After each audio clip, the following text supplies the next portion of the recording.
नमस्कार बच्चों हमने पिछले कल पार्ट नंबर 9 अजंता के शहर को पढ़ा था और समझा था।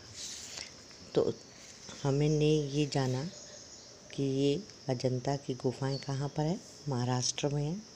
और इन गुफाओं में जो है चित्रकारी बहुत ही सुंदर ढंग से की गई है। दीवारों और छतों को में चित्रकारी के अद्भुत नमूने दिखाई देते हैं। और उसके बाद कहते हैं कि ये अजंता की जो गुफाएं थी ये किसने बनवाई थी और क्यों बनवाई थी, इसके बारे में हमने जाना। और ये जो मूर्तियाँ और अजंता की गुफाओं में जो मूर्तियाँ बनी हुई थी उनमें अधिकतर वहाँ के लोगों को दर्शाया गया है कि वहाँ के लोग किस प्रकार के थे, उनकी नए नक्श कैसे थे, हाव भाव कैसे थे, पहनने का, रहने का, खाने का जो है सब हमें उन चित्रों के द्वारा पता चलता है।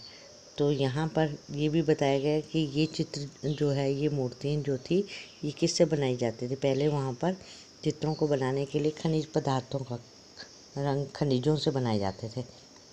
और जैसे कि अगर गेरू रंग का प्रयोग किया जाता था, लाल रंग के लिए, पीले रंग के लिए प्योरडी का प्रयोग किया जाता था, और नीला रंग जो था वो एपिस लजूली नाम के पत्थर से उससे बनता था। तो इस प्रकार हमने, और कुछ ऐसे होते थे कि जो हमने रंगों का प्रयोग होता है हमारे उसमें, जैसे हरा रंग है, लाल रंग है, तो वो पेड़ पौधों के पत्तों और फूलों से भी बनाए जाते थे।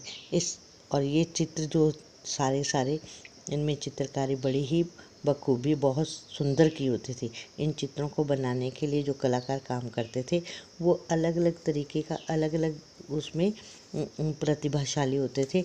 जिसकी जैसी प्रतिभा होती थी वो वैसे ही चीज़ों को बनाता था। जैसे कि मूर्ति बनाने वाला अलग से चित्रकार मूर्तिकार होता था, रंग भरने वाला अलग से कलाकार होता था, और जो है मूर्तियाँ गाय भैंसों की बना रहा है या जानवरों की बना रहा है वो अलग से होते थे। और जो ये मानव की आकृतियाँ बनाते थे तो वो अलग से चित्रकार होते थे, कलाकार होते थे। तो ये काम जो है अलग अलग कलाकारों के द्वारा किया जाता था, जिससे कि वहाँ की सारी हमें जो है अजंता की गुफा में देखने को मिलती है। अलग अलग कलाकारों की मिलीजुली प्रतिभा जो है वहाँ पर देखने को मिलती है। इस प्रकार से ये एक पत्र है, लिखा है अनुपमा ने अपनी सहेली को, और उसने बताया कि किस प्रकार से वो जो है गर्मी की छुट्टियों में अपने मामा के घर गई थी और वहाँ पर उन्होंने अजंता और अल्लोरा की गुफाओं को देखा और वहाँ के जो है उसके बारे में पूरी जानकारी प्राप्त की। इस प्रकार से हमने ये पाठ को पढ़ा, समझा। अब आ जाइए इसके अभ्यास कार्य करने के लिए। सबसे पहले यहाँ पर अभ्यास कार्य में प्रश्न उत्तर है। तो प्रश्न के उत्तर जो है, पहला देखिए, अजंता की गुफाएं किसने और क्यों बनवाई। अजंता की गुफाएं किसने और क्यों बनाई, यहाँ पर आ जाइए पेज नंबर 52। अजंता की गुफाएं और किसने बनवाई थी, बौद्ध भिक्षुओं ने बनवाई थी। कुछ ये बात नहीं लिखेंगे आप, बनवाई थी किस लिए बनवाई थी, और जिन व्यापारियों और किसानों ने ये गुफाएं बनवाई थी उन्हीं लोगों ने अपने पसंद के चित्रकारों शिल्पकारों से इन गुफाओं की सजावट का काम लिया। यहाँ पर आप थोड़ा सा चेंज करेंगे इनके, यहाँ पर हम जो है अपने शब्दों में देंगे। ये ऊपर वाला पैराग्राफ है, यहाँ से लेंगे। अजंता के आसपास के शहरों में जो धनी व्यापारी या किसान रहते थे उन्होंने ये गुफाएं बौद्ध भिक्षुओं के रहने और उपासना करने के लिए बनवाई थी। अब यहाँ आपने जो है निशान कहाँ से लगाना है कि यहाँ से लगाएंगे आप अजंता से। प्रश्न में से लेंगे, अजंता की गुफाएं किसने और क्यों बनवाई। अजंता की गुफाएं अजंता के आसपास, सीधा ऐसे ही लिखेंगे, प्रश्न में से नहीं लेंगे, आपने सीधा ऐसे ही लिखना है। अजंता के आसपास के शहरों में जो धनी व्यापारी या किसान रहते थे उन्होंने ये गुफाएं बौद्ध भिक्षुओं के रहने और उपासना करने के लिए बनवाई थी। हो गया क्लियर? तो आप सबको यहाँ पे पता चल गया, प्रश्न में से नहीं लेना, यहाँ से ही आपने लिखना है अजंता से लेकर बनवाई थी तक, प्रश्न 1 का उत्तर। ठीक है।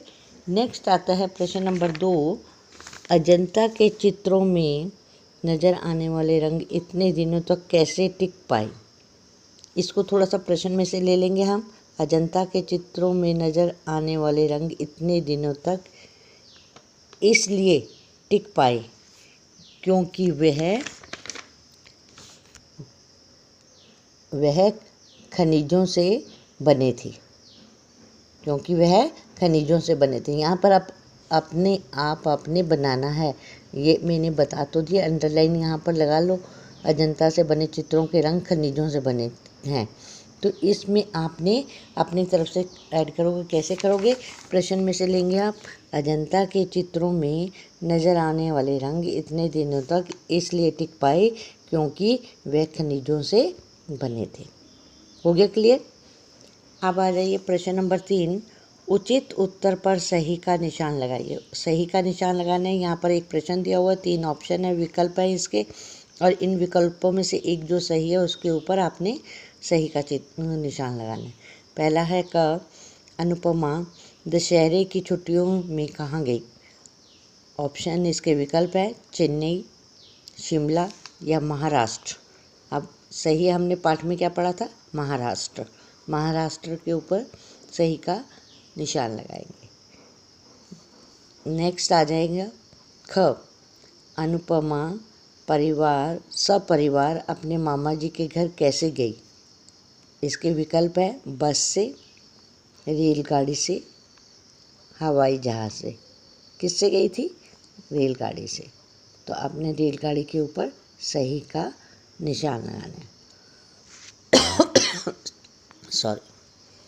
नेक्स्ट आ जाइए प्रश्न नंबर 4, पाठ के आधार पर नीचे लिखे कथनों के सामने सही या गलत का निशान लगाइए।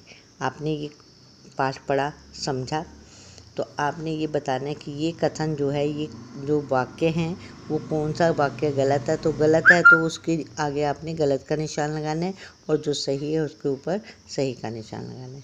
अब चलो ये पढ़ते हैं इसको। क, अजंता की गुफाएं एक अत्यंत रमणीक जगह पर बनी हुई हैं। बिल्कुल सही, सही का निशान लगा देंगे आप। नेक्स्ट है ख, वे लोग लंबी और पतली आँख को सुंदर नहीं मानते थे। गलत, क्योंकि वो तो जो है लंबी और लंबी नाक और पतली आँखें जो थी वो सुंदर मानते थे, इसलिए उनके चित्रों में वैसे ही ये हमें दिखाई देता था। तो यहाँ पर ये गलत का निशान लग जाएगा। नेक्स्ट है, अजंता के चित्र अनेक कलाकारों की मिलीजुली प्रतिभा के उत्कृष्ट नमूने हैं। बिल्कुल सही है, सही का निशान लगा देंगे। नेक्स्ट आता है घ, हमारी संस्कृति कितनी समृद्ध है, अजंता इस बात का प्रमाण है। बिल्कुल ठीक है ये कि हमें अपनी संस्कृति के बारे में सब जो है अजंता की गुफाओं में इसके प्रमाण मिल जाते हैं। सही का निशान यहाँ पर आ जाएगा। नेक्स्ट है ना, अजंता में सबसे अधिक लाल रंग का प्रयोग हुआ है। गलत, ठीक है, सबसे ज़्यादा तो हरे रंग का प्रयोग हुआ है, हरे रंग का किया करते थे। गलत। तो इस प्रकार से हमने जो पाठ पढ़ा उसके आधार पर हमने सही और गलत के निशान लगाए, क्योंकि आपको पता था पाठ में ये समान जो है वाक्य जो है आए थे, ये बातें बताई गई थी, तो हमने उसी आधार पर सही और गलत के निशान लगाए। अब आता है नेक्स्ट आता है बातचीत के लिए। बातचीत के लिए बच्चों फिर वही कि हम ये सिर्फ बातचीत के लिए, इसको नोटबुक में नहीं करना आपने, इनको सुनिए बस आप, है ना, और अपने व्यूज़ जो है बता सकते हो। प्रश्न नंबर 1, अजंता की गुफाओं में बने चित्रों का क्या विषय था? क्या विषय था? बौद्ध धर्म से थी।